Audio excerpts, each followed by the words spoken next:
সংবিধান প্রণেতা Bharat Ratna doctor B.R.. আম্বেদকরের ১৩৫তম জন্মজয়ন্তী উদযাপন উপলক্ষে সোমবার রবীন্দ্র শতবার্ষিকী ভবনে এক আলোচনা চক্রের আয়োজন করা হয়। এই আলোচনা চক্রের বিষয়বস্তু ছিল ডক্টর বি.আর. আম্বেদকর এবং সামাজিক ন্যায় বিচার। পশ্চিম ত্রিপুরা জেলা প্রশাসন এবং তপশিলি জাতি কল্যাণ দপ্তর এই আলোচনা চক্রের আয়োজন করে।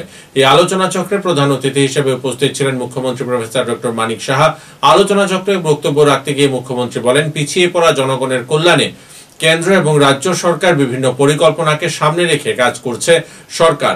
আলোচনায় বক্তব্য রাখেন রাজ্য বিজেপির সভাপতি তথা রাজ্যসভার সাংসদ রাজীব ভট্টাচার্য।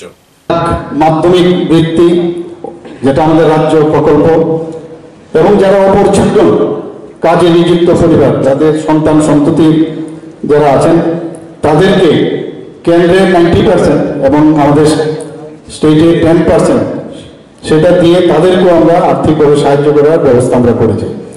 Doctor B.R.. আম্বেদকরের মেধা পুরস্কার কেন্দ্রীয় প্রকল্প, সেটাও আমরা মাননীয় প্রধানমন্ত্রীর যে মার্গদর্শনে সেটা আমরা করছি। আমাদের স্টেট গভর্নমেন্টের আর্থিক সহায়তা, এককালীন আর্থিক সহায়তা তাদের জন্য আমরা করছি।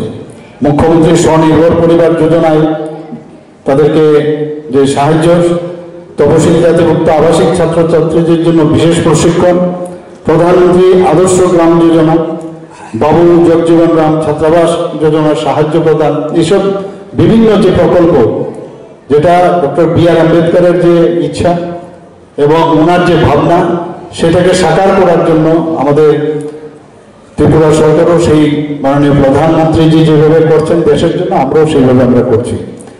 আমরা সবকা সাথ সবকা বিকাশ, বিশ্বাস আর তার প্রয়াসের যে চিন্তা ভাবনা মাননীয় প্রধানমন্ত্রীজি আমাদের দিয়েছেন, সেটা আমরা মাথায় রেখে আমরা সেই কাজ করছি। আমরা আগামী দিনে সবাই মিলে আমরা এই রাজ্যকে একটা উন্নতি শিখরে আমরা পৌঁছে নিয়ে যাব। আজকের দিনে আমার মনে হয় আমরা সেই প্রতিজ্ঞা করা উচিত।